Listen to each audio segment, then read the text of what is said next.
boa noite.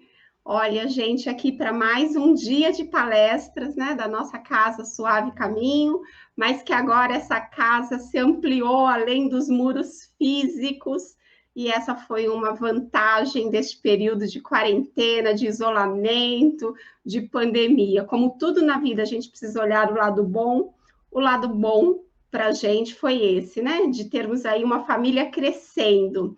E hoje, aqui, participando da nossa família Suave Caminho, nós temos a nossa irmã Priscila Bitarello. Boa noite, Priscila. Boa noite, Gleice. Boa noite a todos. Que bom que você está com a gente, que bom que você aceitou o nosso convite para essa noite de reflexões. Já temos aí um monte de gente te dando boa noite. Temos aí, olha só, Dorinha do Café com o Evangelho te dando boas-vindas, vários amigos dando boa noite. Então, boa noite, pessoal. Eu agradeço a todos em nome da nossa Casa Espírita Suave Caminho, porque hoje nós vamos ter aqui uma noite de bate-papo, como diria a Priscila para mim aqui nos bastidores. Ela pediu que a gente possa interagir com ela, para que inclusive eu fique por aqui do ladinho dela, porque assim a noite fica mais rica de aprendizado. Então, eu vou convidar a todos para que a gente possa iniciar exatamente como a gente gosta, pedindo o amparo da espiritualidade amiga, para que a gente realmente possa tirar o melhor proveito dessa noite de estudos. Então, vamos lá. Vamos unir os nossos corações, elevar os nossos pensamentos e nos sintonizarmos com toda a equipe espiritual responsável pela nossa casa, responsável pela divulgação do Evangelho, de todas as formas, e agora por esta forma virtual. Vamos também nos ligar ao nosso anjo da guarda, este amigo querido que vem nos ajudando a cumprirmos com os nossos compromissos, que vem nos ajudando a estarmos presentes nestes estudos que tem sido para nós um fortalecimento. E vamos também nos ligar ao nosso Mestre Jesus, razão maior pela qual aqui nos encontramos. E vamos dizendo, Mestre, amigo querido, é em teu nome que mais uma vez aqui nos reunimos. Nos reunimos para estudar um pouco dos teus ensinamentos que nos mostram um caminho a ser seguido. Mas ainda temos passos vacilantes, mestre, na hora de colocarmos em prática. E é por isso que pedimos o teu amparo e a tua ajuda. E assim, te pedimos que proteja, abençoe e ilumine a nossa irmã Priscila, de forma que ela venha a dividir conosco tudo o que preparou sobre o tema da noite. Em teu nome, pedimos permissão para darmos por iniciada nossa noite de estudos. Que assim seja, mestre, graças a ti, graças a Deus. Graças e é a Deus. isso. A Priscila estava me contando aqui, pessoal, que ela é, né, de um grupo chamado Cefac, que é... Como é de estudo, Priscila? Centro Desculpa. de Estudos, Centros de Fé, Amor Estudos, e Caridade. Fé, Amor e Caridade, e que é um centro de estudos virtual que tem acontecido, né, nesse período de isolamento, e isso é muito interessante saber o quanto a doutrina tem se proliferado. Eu confesso que eu tinha separado um textinho para ler, como é de praxe, e eu pulei a leitura do texto e fui logo para a prece, mas eu acho que é um pouquinho também do desejo de ouvir o que a Priscila tem para dividir conosco, porque ela vai falar sobre o tema parábola da videira. Então, ela vai falar exatamente, né, diretamente dos ensinamentos de Jesus. E aí, como a gente já avançou um pouquinho no tempo, eu vou pedir permissão para deixar a leitura e a gente partir para a reflexão. Pode ser, Priscila? Oh, por favor, não tem problema. A gente Então, vai ler algumas coisas aqui, quem sabe se encaixa, né? se encaixa, né? É isso aí. Então, temos várias pessoas já mandando beijos de boa noite. Sinta-se abraçada por todos eles. Olha, uma lista grande, Chay, que você não deve estar conseguindo ver, que você falou que está vendo pelo celular. Não, eu até troquei, estou Consegue? pelo computador, estou vendo aqui. Ah, então tá bom. Primeiro, eu quero agradecer muito, é a primeira vez que eu estou aqui no Suave Caminho. Muita alegria quando eu recebi o convite. Muito obrigada. Eu conheci o Suave Caminho através da Dora, depois tive o prazer de conhecer a turma do café e agora estou tendo a honra de conhecer mais pessoas da família Suave Caminho. Então, muito obrigada. Obrigada a todos que estão aqui, aos amigos do Cefac, tem muitos aqui, seu Ari, Fátima, Marlene, Marley, Carla, enfim, e Fabi, Eduardo, que são do Suave Caminho, obrigada, gente. Esse papo ele me instigou, sabe, Gleice? Parábola da videira. Primeiro eu começo essa nossa conversa da noite perguntando a vocês: qual que é o caminho da cura? Qual seria o caminho para a nossa cura? Para a nossa cura espiritual, para a nossa cura física mesmo, para as curas das nossas mazelas ao longo desse período aqui, nesse orbe. Aí você vai falar, poxa, mas você vai falar da parábola da videira e está me perguntando qual que é o caminho da cura? De bate-pronto, muitos vão falar assim, o caminho da cura é Jesus. Sim, o caminho da cura é Jesus. Mas é muito simplista essa resposta, quando a gente para pensar que o caminho da cura é Jesus. Se Jesus estivesse aqui agora, na minha frente, e me perguntasse, o que queres que eu faça? Será que eu ia saber responder? O que eu quero que ele faça? Qual a cura milagrosa, grandiosa e misericordiosa que eu gostaria que ele fizesse na minha vida? Eu não tenho essa resposta. Então, quando eu falo que o caminho da minha cura é Jesus, eu digo ser um pouco simplista e, por isso, me chamou a atenção a parábola da videira. Mas antes de falar da parábola da videira, que está em João, capítulo 15, versículo 12, eu vou fazer um resuminho muito, muito breve de João. Diferente dos outros evangelistas, dos outros apóstolos, ele vai direto para o finalmente. João, nos seus capítulos, ele já vem trazendo os últimos dias do Cristo. Em João 11, ele ressuscita Lázaro. E ali, quando ele ressuscita Lázaro, ele desperta a ira dos religiosos, das autoridades religiosas da época. E ali eles decidem, não, tem que acabar com esse cara. Quem é ele que ressuscitou uma pessoa e agora vai arrastar a multidão e vai acabar com o nosso poder? Então, João nos traz aquilo ali, que naquela passagem, quando ele ressuscita Lázaro, ele assina a sentença dele de morte, que ali despertou a ira dos poderosos. Já em João 12, muitas pessoas vão atrás mesmo. Como os religiosos da época pensavam, isso aconteceu. E ficavam abanando aquele raminho, gritando, Hosana, Hosana, né? Ovacionando Cristo. Eu até me arrepio, porque deve ter sido um negócio tão poderoso, sabe? Uma emoção tão grande. Aí a gente vai para o João 13, que Jesus está reunido com seus discípulos fazendo a última ceia. Ali ele faz o lava-pés, ele demonstra toda a sua humildade, toda a sua preocupação, todo o seu zelo com aqueles que estavam lhe seguindo. Já em João 14, ele fala sobre as muitas moradas da casa do Pai, que ele iria para preparar tudo isso, né? Então, a gente já está caminhando para o final, para a crucificação dele, né? E aí, no capítulo 15, ele traz uma grandiosa lição para os discípulos.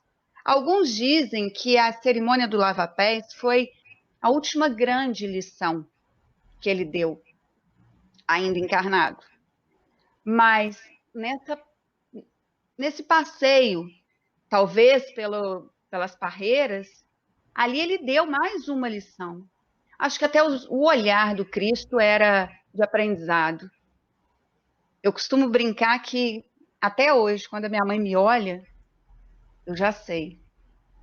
Eu já entendo o que ela está querendo dizer. Na época, imagina, Cristo olhando para os discípulos, a sintonia, a energia devia ser tão grande que até com silêncio ele ensinava. Mas aí ele estava ali, no meio da parreira, caminhando, e ele começou a falar. Se você me permite, eu vou ler esse pedacinho. Do Haroldo, tá? No Testamento, a tradição do Haroldo Dutra Dias. Eu sou a videira verdadeira, e meu pai é o agricultor. Se fosse hoje, né, o povo ia falar, mas é metido. Olha só. Ele, além de dizer que ele é a verdade, ainda está dizendo que o pai dele é o dono de tudo. Todo ramo em mim que não produz fruto, ele o tira. E todo aquele que produz fruto, ele o limpa, para que produza mais fruto. Vós já estáis limpos pela palavra que vos tenho falado. Permanecerei em mim, e eu permanecerei em vós. Assim, como o ramo não pode produzir fruto de si mesmo, se não permanece na videira, assim também nenhum de vós, se não permanecerdes em mim. Eu sou a videira, vós os ramos. Quem permanece em mim e eu nele, esse produz muito fruto, porque sem mim não pode produzir nada. Se alguém não permanece em mim, é lançado fora como ramo. Seca, recolhem-no, lançam-no no fogo e ele queima.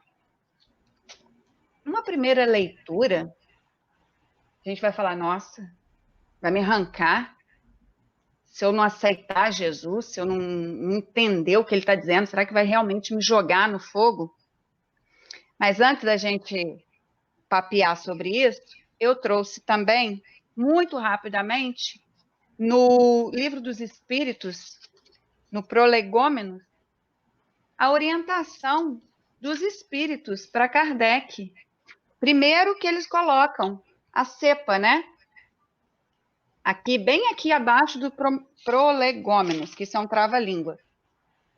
E na sequência, ele diz: colocarás na cabeça do livro a cepa divina que te desenhamos, porque ela é o emblema do trabalho do Criador. Todos os princípios materiais que podem melhor representar o corpo e o espírito, nela se encontram resumidos. O corpo é a cepa, o espírito é o licor. A alma ou o espírito, unido à matéria, é o grão. Então, ele vem reforçando essa parábola da videira, né? Que Jesus, ele nos espera que frutifiquemos como as videiras. E aqui a gente já vai papeando. Se você quiser interromper, se quiser fazer alguma colocação. Não, por enquanto pode ir. Então, vamos lá. Jesus nos mostra, nessa passagem, que ele é o tronco, e dele deriva toda a seiva da nossa vida, que vai alimentar os nossos galhos, que vai alimentar realmente a nossa vida. Se a gente olha para uma árvore, né? Uma árvore tímida, pequenininha, precisa pensar numa frondosa, uma mangueira, não. Uma árvore pequenininha. Quando você rega, por menos que seja a quantidade de água que você joga, aquele galho que estava meio tímido, meio sofrido, desmilinguido, ele começa a ganhar viço, ele começa a ganhar cor. Aquele verde que estava quase ficando marrom, ele volta a ficar mais verde. E essa analogia que eu faço com Jesus. Quando ele diz, eu sou a videira verdadeira e o meu pai é o agricultor, percebam, se ele é a videira, se ele tem toda essa capacidade e o pai dele é o agricultor, é quem o plantou, imagina o que ele não pode fazer conosco. Aí eu fui lá, qual é o caminho da cura? Ah, é só Jesus. Realmente, só Jesus. Mas por que é Jesus? Porque ele pode nos nutrir, ele pode nos alimentar, ele pode nos reerguer naquele gravetinho frágil que aos olhos de muitos não aguenta uma ventania. Quando é nutrido, quando se permite ser nutrido por essa seiva, faz igual o bambu chinês, né? Enverga, mas não quebra. Isso é uma expressão muito da minha família, que eu acabei usando aqui agora. E aí, ele deixa claro que ele é o protagonista. Ele é o protagonista dos frutos que tem que gerar dentro do nosso coração, para nos curar dos nossos adoecimentos espirituais. Enquanto não arrumamos isso de maneira muito certa, muito firme na nossa cabeça, Gleice, a gente dá umas vaciladas, sabe? Porque muitas vezes a gente acha que é o agricultor da nossa vida. A gente nem acha que a gente é a seiva da vida, não. A gente já acha que é o agricultor. Que a gente consegue, que a gente dá conta. E por achar que é o agricultor, muitas das vezes, a gente começa a se aproximar demais das coisas da matéria. Taca a trabalhar, taca a querer ganhar muita grana. E eu não tô falando contra, não, prosperar financeiramente. Eu sempre ressalto muito isso. Mas a gente começa a valorizar aquilo que a matéria compra. E a gente passa a se afastar do agricultor. A gente passa a se afastar da seiva. E acha que está se alimentando. E acha que está se alimentando. De repente, é tomado por uma decepção, por uma tristeza. E nesse momento pragueja. Eu assumi o lugar do agricultor, eu quis gerenciar a seiva, e quando não deu certo, a culpa é do agricultor. Quer terceirizar a responsabilidade, né? E terceirizar com o cara, né? Não é com o vizinho, não, é com ele. E assim, de vez em quando eu converso, falo, poxa, mas o que está acontecendo, né? Vamos dar um jeito. Mas a revolta, muitas revoltas, elas andam muito próximas à distância que nós colocamos do Criador.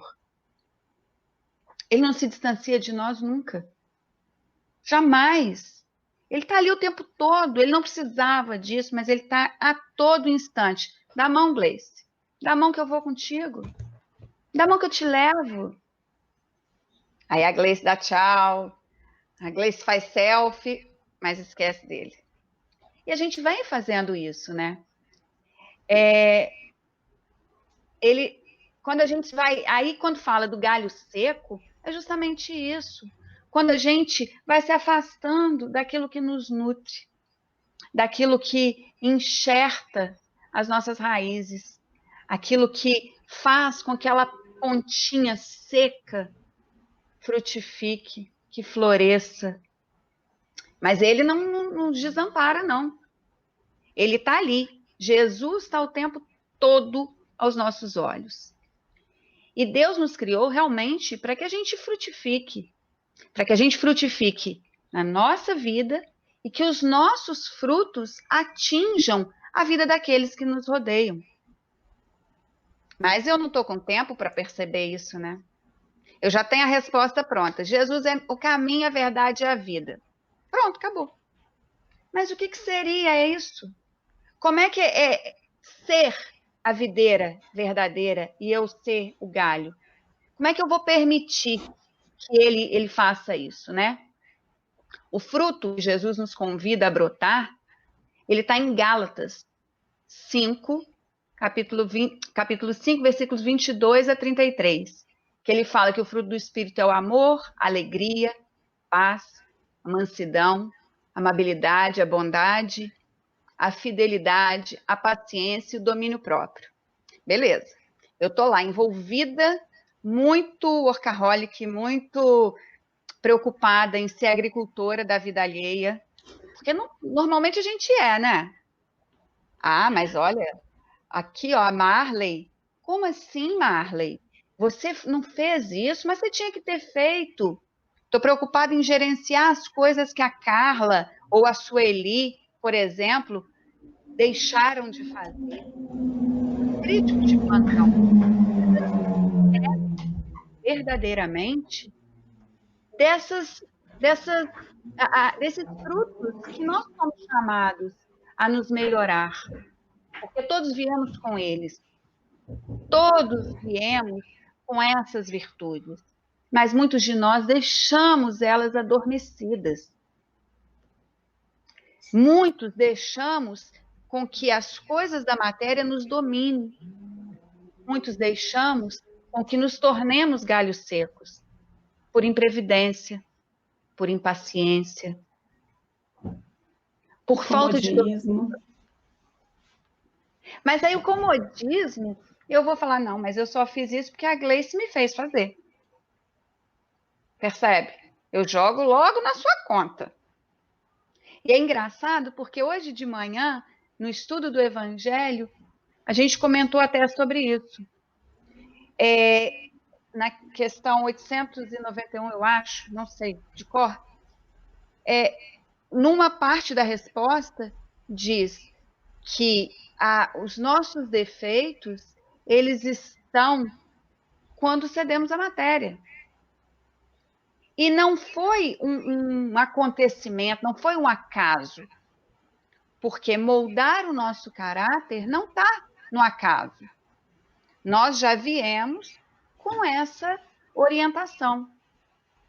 E muito mais que isso, apesar do véu do esquecimento, a gente acha em toda a escritura, em toda a palavra do mestre, ama-te a ti mesmo e ama ao próximo como a ti mesmo. E a Deus sobre todas as coisas. Mas a gente interpreta tudo, menos isso. Aí a tal da amabilidade tira férias. A bondade, de vez em quando, ela aparece. A paciência, isso daí é um artigo quase que de luxo. E aí você vai me dizer, Jesus é o caminho, é verdade. Jesus é a cura. Mas como eu realmente posso entender que ele é a cura se eu mesma não utilizo as doses homeopáticas que eles nos prescrevem? Não, eu nasci assim. Sou impaciente, você assim, quem me conhece tem que conviver com isso.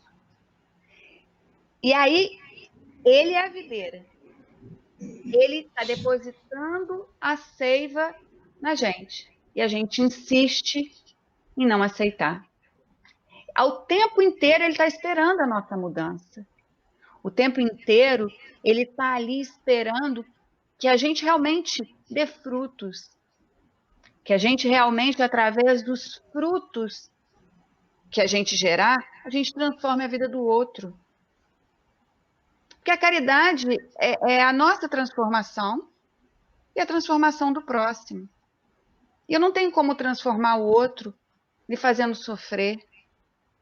Não tem como transformar a vida do próximo lhe menosprezando, não lhe enxergando como irmão. Mas eu acho que Jesus é a cura, né? O foco do fruto é o que somos e não o que temos. Isso é forte, porque você pode dizer assim, eu tenho um estudo, eu já li 450 vezes o Evangelho, eu entendo bem do que Jesus está dizendo, tá? Eu já li o Livro dos Espíritos, já li não sei lá o quê. Mas você tem o conhecimento, você não está agindo com conhecimento. Quantas pessoas frequentam, né? E a gente está aqui falando de casa espírita. Quantas pessoas frequentam as casas espíritas, mas permanecem galhos secos? Por anos. Anos. E se você conversar, realmente existe um conteúdo intelectual fortíssimo. Um conhecimento até das vírgulas. Mas ainda assim são galhos secos. Então você está querendo dizer que eu estudei pra caramba, sou galho seco e vou arder, como diria uma novela aí, no mármore? Não, não vai. Não vai. Porque se você não se transformar, se você não permitir que essas características que ele traz em Gálatas adentrem de maneira absoluta e real na sua vida, vai voltar. Nós vamos voltar, todos voltaremos, mas voltaremos para nos redimir de maneira muito, muito paternal, né? O galho está seco, tira, e essa tirada justamente é a volta. Nós vamos voltar quantas vezes forem necessárias para perceber que essas bolinhas da homeopatia que nos são fornecidas, seja no Evangelho, seja numa conversa com um amigo, Livro dos Espíritos, enfim, em todas as passagens de João, de Mateus, de Marcos, se a gente não perceber que essa mudança tem que ser aqui dentro, a gente vai voltar. Muitas vezes vamos voltar inúmeras vezes galho seco, sendo incapaz de transformar a nossa vida, que dirá a vida da coletividade, né? Aí ele vem aqui, ó. Quando ele diz que o ramo que não dá fruto ele corta, ele está nos chamando a atenção para nos sensibilizar e entender que todos precisamos nos transformar. Pode ter aquele que frequenta as casas espíritas e não se transforma. Muitas vezes fazem essa transformação na vida do outro. A Gleice não leu, não. Não leu o Evangelho, por isso que ela está falando isso. Mas ao que está escrito do que efetivamente a prática. Isso é uma fruta, um galho seco. Tem muitos que não são religiosos, mas frutificam. Tem muitos que não gostam nem de falar que acreditam em Jesus. E para Jesus tanto faz. Por quê? Está frutificando, está espalhando amor, porque está transformando a sua vida e está transformando a vida do outro sem perceber, aceitando a ingerência total e absoluta do grande agricultor do universo. Percebe que não tem nada a ver com religião? É verdade. Na verdade, eu costumo dizer que o convite de Jesus é um convite permanente para que a gente diminua a distância entre aquilo que a gente fala, mas aquilo que a gente faz. Porque é muito fácil reproduzir o estudo. Estou estudando, estudo muito, estou há anos lendo. Tá, ok, então você já tem o conhecimento, né? Mas o quanto que você está colocando esse conhecimento em prática? É esse o convite de Jesus, não é para que a gente só estude, é para que a gente se modifique, se transforme com esse estudo, né, Priscila? E é uma viagem tão profunda, né? Porque quando você olha para dentro, você começa a perceber, peraí, é a tal da paciência, opa, peraí, ser caridoso, mas a caridade, a gente não está falando só da caridade material. Aí você começa a querer terceirizar, você começa a querer dizer, olha, eu só fiz isso por causa daquilo. Mas segue firme, esperando que Jesus faça essa transformação na nossa vida. Mas e aí se ele chegar e falar, Gleice, cheguei, o que você quer que eu faça? Você vai dizer, pô, mas você é a cura. Você já sabe o que eu quero. Mas nem a gente sabe onde a gente precisa ser modificado. Quando a gente começa a perceber a preciosidade que é essa parábola da videira, começa a interpretá-la de maneira direta, né, na nossa vida. Peraí, eu estou deixando ele agir? Como é que eu estou deixando ele agir? Não, eu não tenho muita paciência, mas ele tá, e eu estou permitindo. Quando eu me percebo impaciente, porque olha só, uma coisa é, você aceita Jesus, acha que ele vai te transformar, mas não reconhece os seus pormenores, as suas mazelinhas. Já que ele é Jesus, ele vai resolver isso tudo. Então, já estamos secando ali no sol quente do Rio de Janeiro. Mas aí você percebe, realmente, estou impaciente. Opa, ele fala, aí, ganhei você. Agora é questão de tempo que eu vou ajeitando o território. Porque quando a gente reconhece a nossa mazela, quando a gente percebe efetivamente aquilo que a gente precisa melhorar, a gente está abrindo as portas para que ele entre. E aí alguém, acho que foi a Solange que colocou, é uma transformação lenta, é uma transformação diária, mas ela tem que ser contínua. Aí você pode me perguntar, vamos pensar, né? Vamos imaginar o cacho de uva. Estamos falando da videira, de alegoricamente imaginar o cacho de uva. Existe aquele cacho sequinho, que não tem nada. Aquele ali não foi transformado. Ainda está em tempo. Sempre está em tempo. Mas aí vamos passar para o próximo, que tem umas 4 ou 5 vinhas só. Aquele ali já se reconheceu. Ah, então quer dizer que eu me reconheci, mas não me transformei, eu vou voltar e vou ser todo depenado? Vou ficar igual aquele cacho seco? Não. Você já avançou, não é igual o jogo da vida, que se errou 500 casas. Você já chegou num estágio. Aí você vai falar, pô, mas ele vai podar. Porque no próprio capítulo, ele diz que aquele que crê em mim, aquele que está em mim, vai ser limpo e podado. Aí a gente pensa na nossa florzinha da varanda. A gente pensa, talvez, num pezinho de arruda. Ou a gente pensa numa orquídea.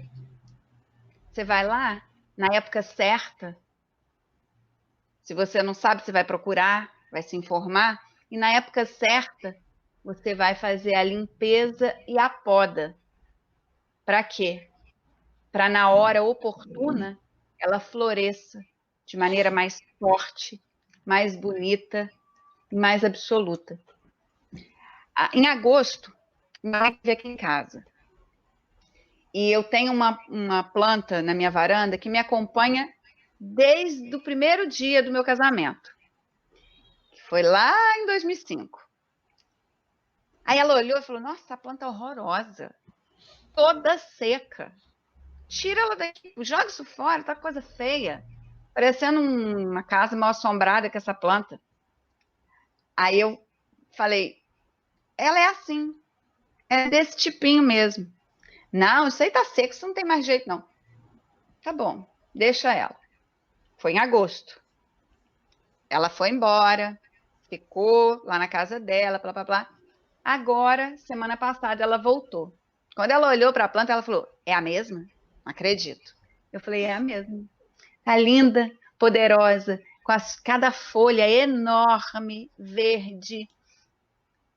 É o tempo dela, foi o tempo da limpa, ela foi preciso receber poda para que ela ficasse vistosa de novo. E assim é com a gente. Marlene coloca, ó, acredito que a poda seja os nossos desafios. Exatamente, Marlene. Eu também penso assim. Quando a gente reconhece, né, a presença de Jesus na nossa vida, a gente começa a transformação. E aí, quando o agricultor poda para que tenha mais fruto, quando a gente permite, né, fazendo um paralelismo, quando a gente permite vivenciar o evangelho na sua integralidade, a gente está sendo limpo. Ele já diz, através das minhas palavras, através do que foi dito, você já está limpo. E a poda ela vai começar tirando as nossas vicissitudes. O evangelho nos poda. Se a gente perceber, ele vem paulatinamente nos podando, nos burilando, nos fazendo perceber, olha, vai com calma. Bem-aventurados os mansos. Bem-aventurados os pacíficos. Cadê? Cadê? Tá ali, ó, no Gálatas, fala de tudo isso. Ele não fala que eu tenho que pegar e brigar com o outro porque eu não acredito em Jesus. Ele não fala que eu tenho que romper com família por conta disso ou daquilo. Todo desafio que ele nos apresenta é interno. Lá vai eu podar o vizinho. Muitas vezes a gente deixa de frutificar porque a gente está amarrado com muita mesquinharia. Mas mesquinharia que eu digo no sentido pequeno mesmo, né? Não, eu não vou perdoar fulano porque fulano... Eu posso até conviver, mas não é mais a mesma coisa. Muitas vezes a gente estimula o próximo a não perdoar. Às vezes aconteceu uma situação desagradável numa família, com um casal, e ao invés de eu tentar acalentar de maneira harmoniosa e pacífica, muitas vezes eu vou dizer, isso mesmo, não aceita não, você não merece isso, sai fora. Não estou dizendo, pelo amor de Deus, não estou dizendo de relações abusivas, eu não estou dizendo de agressões físicas, verbais, não é isso. Mas muitas vezes, quantas vezes nós não cometemos erros com os nossos companheiros, com os nossos amigos? Imagina se todos incentivassem, não perdoa a Priscila não, convive mais com ela não, que ela não é confiável para conviver. A gente está aí, ó, sendo agricultor da vida do outro. Ao invés de nutrir com ceifa, ao invés de nutrir com frutos, a gente está ajudando que aquele galho seque. Muitas vezes deixamos de frutificar por isso. A gente está desvinculando da videira. A videira está aqui. Ela está querendo que eu fique verdinho. Mas eu estou me afastando dela. Por escolha. Por escolha. E aí depois eu critico. Não, mas ele não era a cura? Eu me afastei da cura.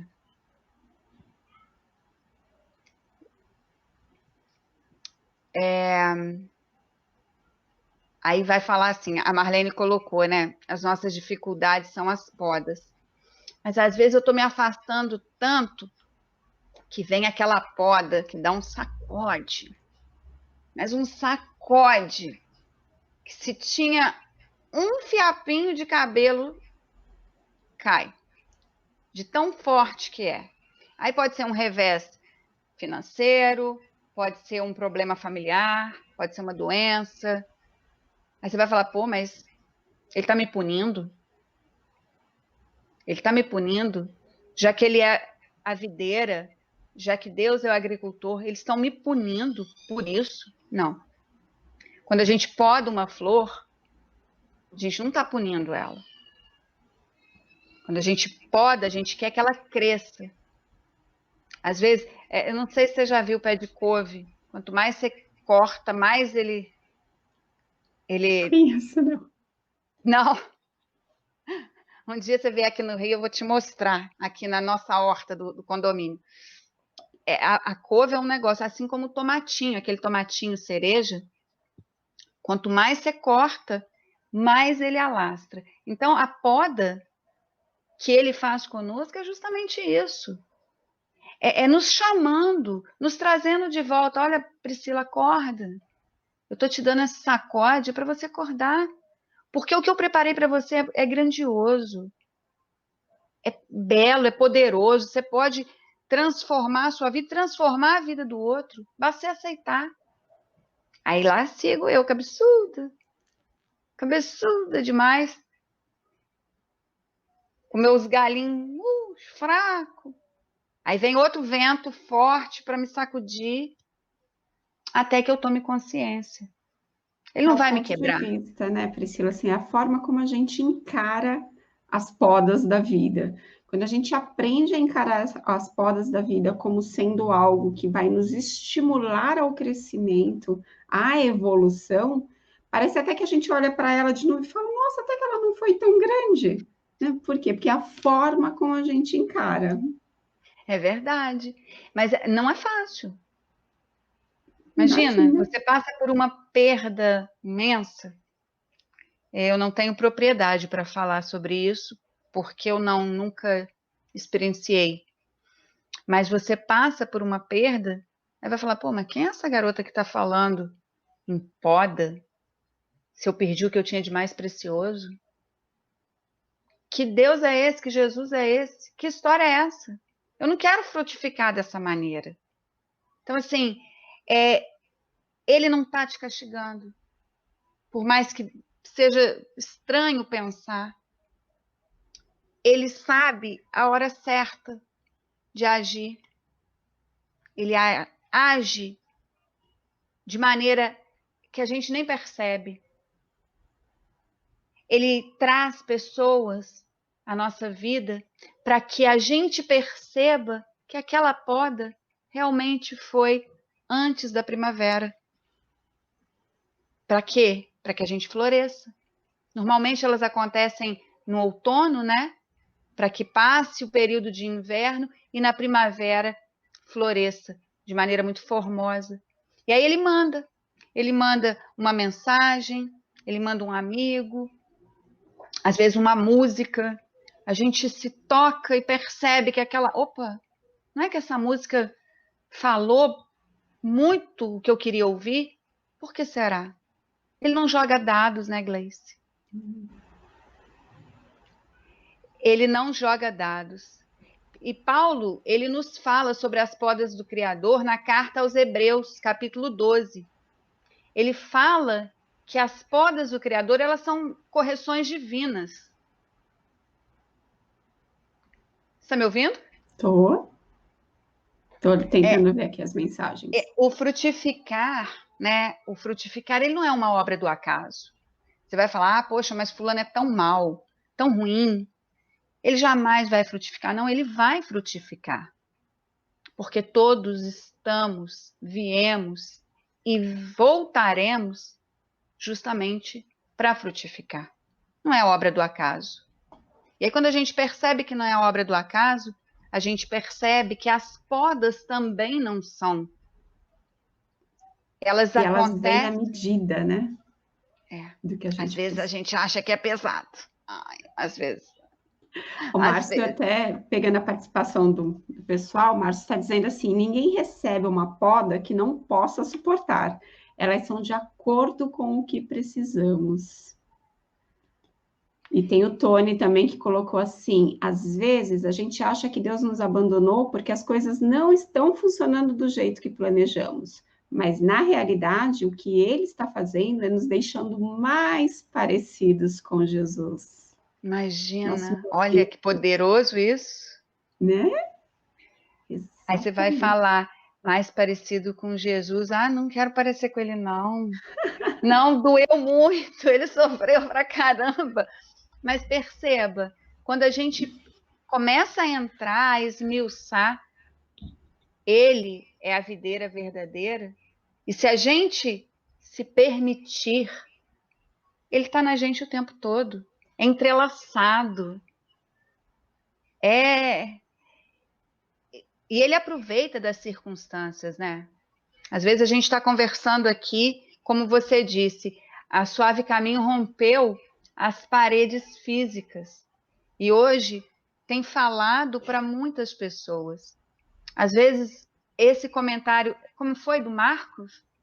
Tony. O Tony, desculpa, Tony. O comentário do Tony, ele vai despertar alguém que está nos escutando lá em Goiás, por exemplo, ou em Pernambuco. Por mais que tivesse lido o Evangelho, por mais que tivesse lido as obras de Chico, ou qualquer romance que lhe tenha tocado profundamente, que existe muito preconceito com romance.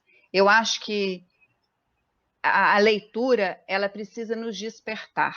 Então, se o seu despertar foi através de um romance, ele já ganhou muitas estrelas, sabe? Muitas estrelas. Então, assim, às vezes, através desse comentário do Tony, tão forte e tão nevrálgico, eu desperto. Eu aqui, do outro lado, desperto. Por quê? Porque ele está usando dos seus emissários, dos seus enviados, para nos ajudar nessa poda, para nos ajudar nessa transformação. E aí, como é que eu vou continuar dando frutos? Eu já descobri, né? Já descobri que para eu frutificar eu tenho que entender as minhas mazelinhas. Mas para eu continuar dando frutos, eu preciso permanecer nele. E aí, ser, estar, permanecer, continuar lá do primário, que a gente estuda, os verbos de ligação. Então, permanecer é um verbo de ligação. Ele está me unindo. Permanecer, estar de forma contínua com Cristo. Não posso estar com Cristo só no domingão. Vou lá na Suave Caminho, vou receber um passe, ó, tô linda. Voltando para casa, segunda-feira, ainda tô sob o efeito do passe, da aguinha fluidificada. Na terça já tô brigando com todo mundo. Na quarta já tô matando cachorro.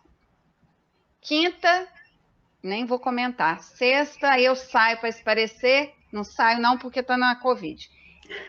No sábado já tô brava da vida. Domingo eu vou de novo tomar o passe. Por quê? Porque eu acho que é essa forma que Jesus está comigo. Ou melhor, essa é a forma que eu estou com Jesus. Mas permanecer em Cristo é permanecer 24 horas. É estar com Ele 24 horas. Quantas vezes ao longo do dia a gente percebe que Ele nos habita? Quantas vezes eu percebo que sim, que Ele é a videira, que Ele que me alimenta, que Ele que é a seiva.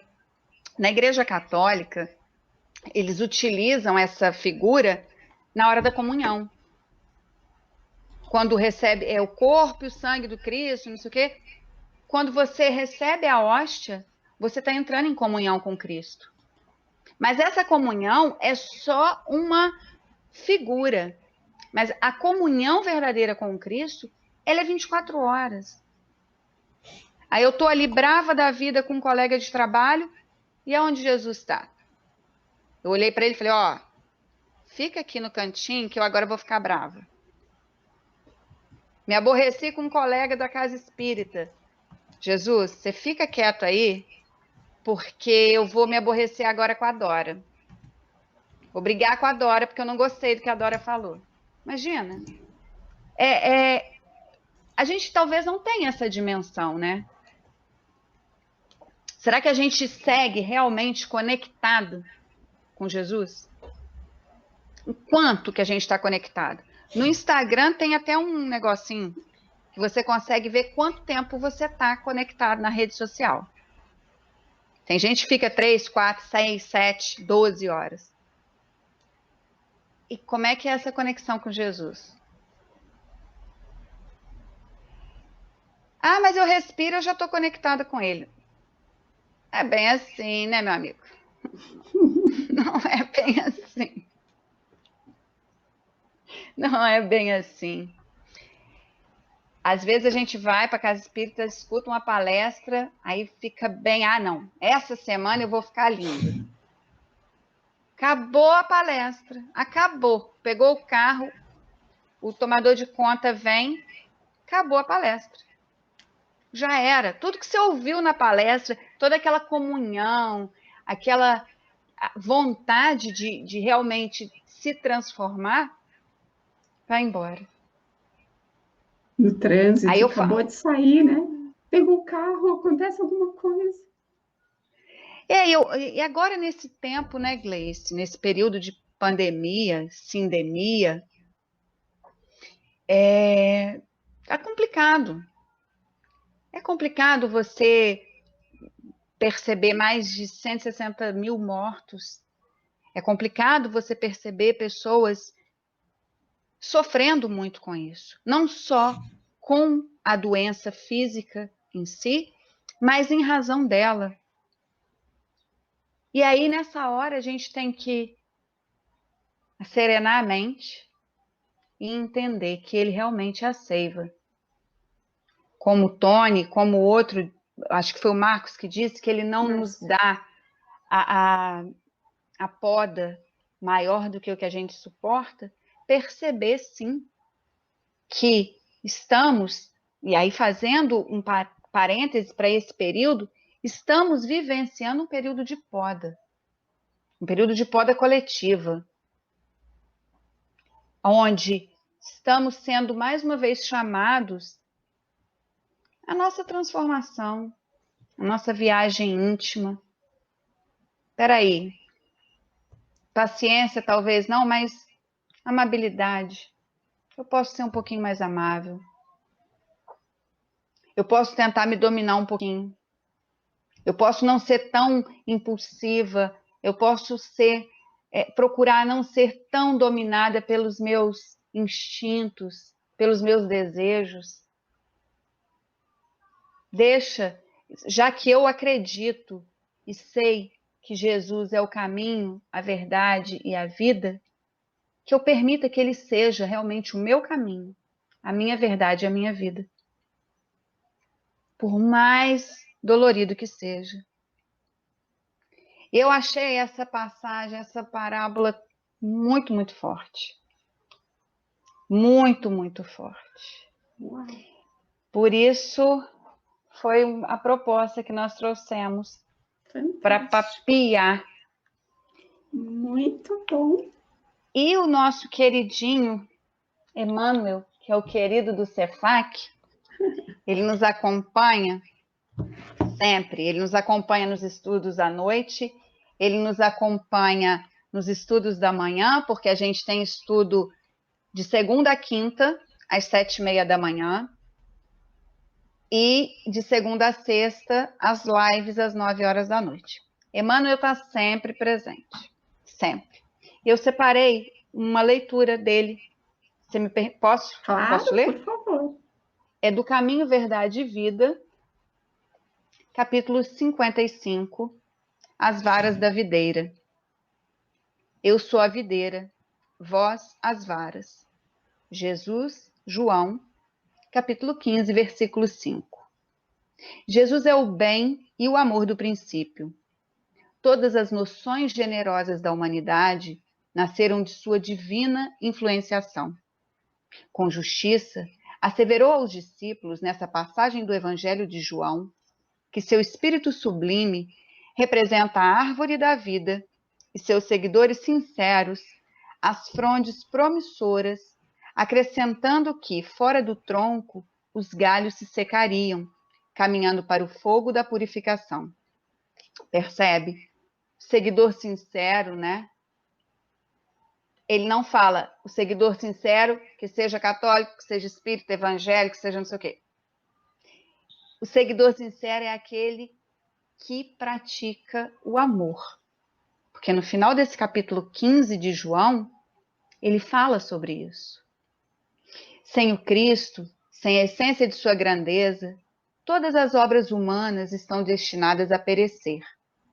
Mas, Priscila, como é que eu posso ter um seguidor sincero de Jesus se ele não acredita em Jesus? Mas se ele pratica o amor, se ele segue os passos de amor, sem saber ele está acreditando em Cristo, porque ele está representando Cristo na Terra, amando. A ciência será frágil e pobre sem os valores da consciência. As escolas religiosas estarão condenadas, tão logo se afastem da verdade e do bem. Infinita é a misericórdia de Jesus nos movimentos da vida planetária. No centro de toda a expressão nobre da existência, pulsa seu coração amoroso, repleto da seiva do perdão e da bondade. Ai, coisa mais linda, gente. Coisa mais linda. Os homens são varas verdes da árvore gloriosa.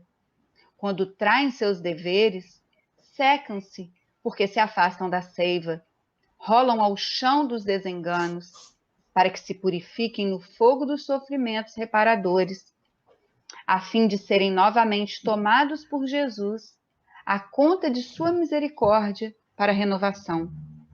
É razoável, portanto, positivemos nossa fidelidade ao Divino Mestre, refletindo no elevado número de vezes em que nos ressecamos no passado, apesar do imenso amor que nos sustenta em toda a vida. Aff, Maria, coisa mais linda isso. Nossa! É lindo. E eu não preciso ir lá atrás, lá naquele passado que eu voltei com o véu do esquecimento. Mas eu posso, um mês atrás, às vezes eu me ressequei com alguma situação, eu me permiti me afastar dos desígnios do mestre. Opa, peraí. Me toquei? Vamos voltar. Ainda há tempo. Temos sempre tempo. Há tempo. Sempre há tempo. E a mensagem que nós queríamos trazer hoje era justamente essa, que sempre há tempo para que a gente permita permanecer de maneira contínua no amor do Cristo. Que Ele faça morada nos nossos dias, por mais nebulosos, por mais turbulentos que sejam, que Ele faça morada, porque através dessa morada, dessa visita ilustre, a gente vai conseguir encontrar, parafraseando o nome da casa, o suave caminho. Nossa, que linda! Ai, Priscila, muito boa. Nossa, energia renovada para mais uma semana. Eu quero te agradecer por mim, mas agradecer em nome da família Suave Caminho, né? Esse banquete de reflexões. O pessoal foi participando no chat ali também, reforçando o que você estava falando, e realmente foi enriquecedor. Então, que possam vir outras oportunidades para você estar com a gente. Com certeza esse convite vai surgir. Eu espero que você tenha essa disponibilidade, porque nós realmente ganhamos muito com isso. Eu vou fazer o encerramento aqui dando os nossos recadinhos, e aí eu te peço, você pode fazer a prece de encerramento para a gente? Claro, claro. Então, tá bom. Então, só lembrando a todos que a nossa casa permanece fisicamente fechada e por isso a gente tem mantido os nossos compromissos de palestra pública sempre acontecendo assim, de forma virtual, aqui pelo canal no YouTube, pelo Facebook, todos os domingos às 19 horas e também às terças-feiras às 19h30, sempre com algum irmão convidado, né, para desenvolver um tema que a gente possa refletir juntos. Mas nós também temos de outras formas o estudo diário que está sendo realizado através do Café com o Evangelho, todas as manhãs, e do nosso Evangelho Online, acontecendo todas as noites às 20 horas. nós também temos atendimento fraterno acontecendo de forma virtual. Então, de repente, para quem tiver interesse, estiver precisando, que possa entrar em contato com a gente, está passando aí o telefonezinho, basta mandar uma mensagem, né, para que a gente possa agendar esse atendimento. Ele é diário, mas ele tem um horário específico, então é importante buscar isso. A nossa casa também continua com a venda de livros espíritas acontecendo, então basta entrar em contato pelo nosso WhatsApp, conversar com a Renata e perguntar qual o livro do seu interesse.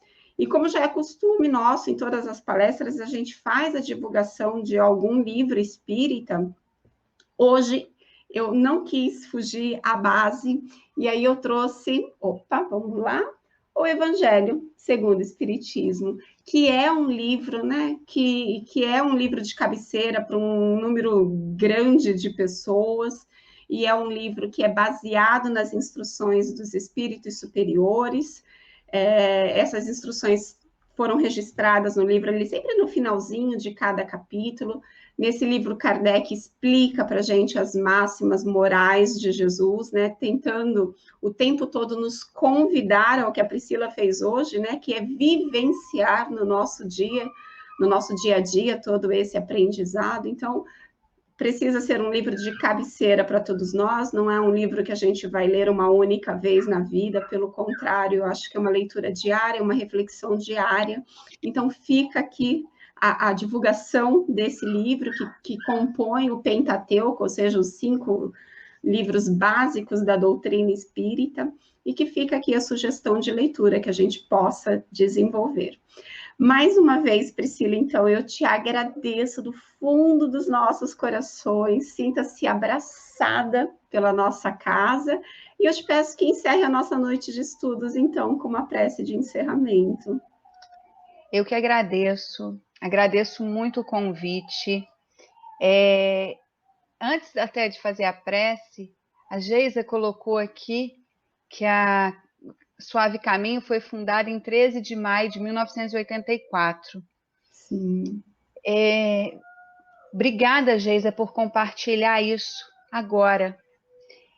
Nesse momento que a gente está vivendo, essa data ela é bastante expressiva, porque é a data da abolição da escravatura. E estamos vivenciando um período de muito racismo. E perceber a força dessa data de fundação da Casa Suave Caminho, talvez, não sei se em algum momento vocês já tinham se dado conta disso, eu acredito que sim, mas isso é grandioso, porque é mais uma das mazelas que a gente precisa extirpar. É mais uma das mazelas que a gente precisa definitivamente tirar, se possível, ainda nessa encarnação, que é o preconceito. O preconceito mata, o preconceito destrói, e ele nos impede de verdadeiramente beber nessa fonte fecunda e infinita, que é o amor do Cristo.